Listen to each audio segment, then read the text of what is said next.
Hey folks, Alan Mandic, the Hot Rod Hippie here. It is Tuesday, July 3rd. For my Canadian viewers, I hope you had a good Canada Day. For my American viewers, well then, 4th of July is tomorrow. Enjoy that. Hope you have some fun on your holiday.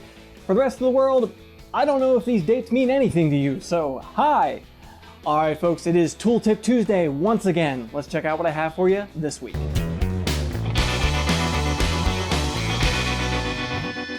So in this Tooltip Tuesday, we have very basic but really versatile tools, scissor jacks. Now I find scissor jacks to be exceptionally useful tools when it comes to fabrication. When I'm doing chassis fabrication, say setting up a suspension underneath of a car, on a frame table, these things are invaluable to have around.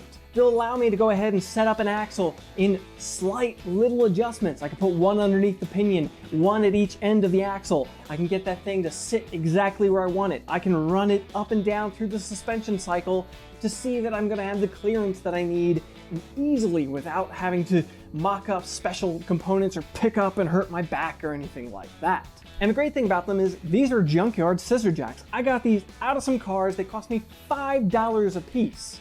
Obviously your mileage may vary on that depending on where you get them, but I just go ahead and go to the junkyard, find the ones that I like, and that's what I use. Now personally, I have a handful of these jacks. I have a couple of each of these specific models right here.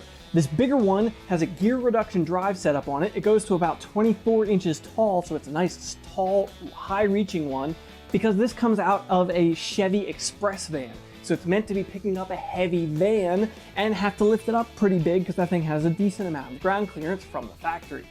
The smaller ones, these ones come from Honda vehicles, Honda Accords, Honda Civics, say early 2000 era ones. I just wander around the junkyard, find old Hondas, pull these out of the trunk. Most of the time they're not even used, and I've got myself a wonderful scissor jack.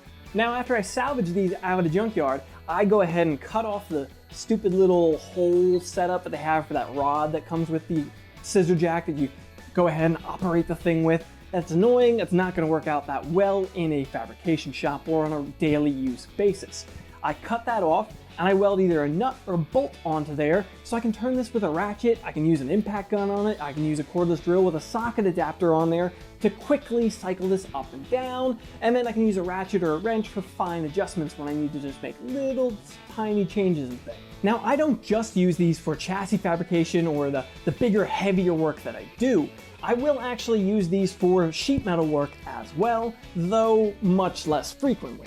I'll use them for sheet metal work when I'm, say, setting up a body and I want to get that body shimmed to just the right point. These can allow me to make those minor adjustments that I need to make to shim that body this way, that way, anything like that when I'm setting it up on stands to work on. I've been known to use these. Maybe I've got a door frame that has the hinges tweaked a little bit. I can stick this in between the upper and lower hinge, put some pressure on that thing. I've put it into quarter panels before to put a little outward pressure on that quarter panel to push it out to where I need it to be so I can work with it and not have to have 5 hands. I've actually even taken a dolly, set it up on the shoe, pushed it against the outside skin, and tightened the jack down so I could actually dolly a specific area from outside, not to have a second person working with me.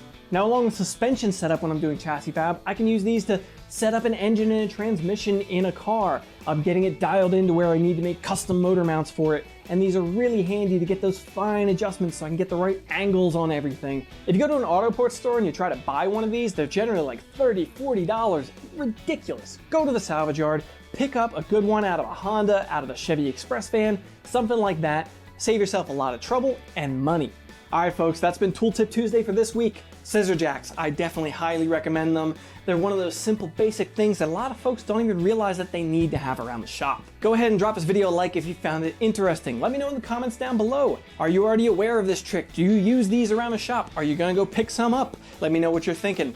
Go ahead and subscribe to the channel for more content like this every week. Thanks for coming around, folks.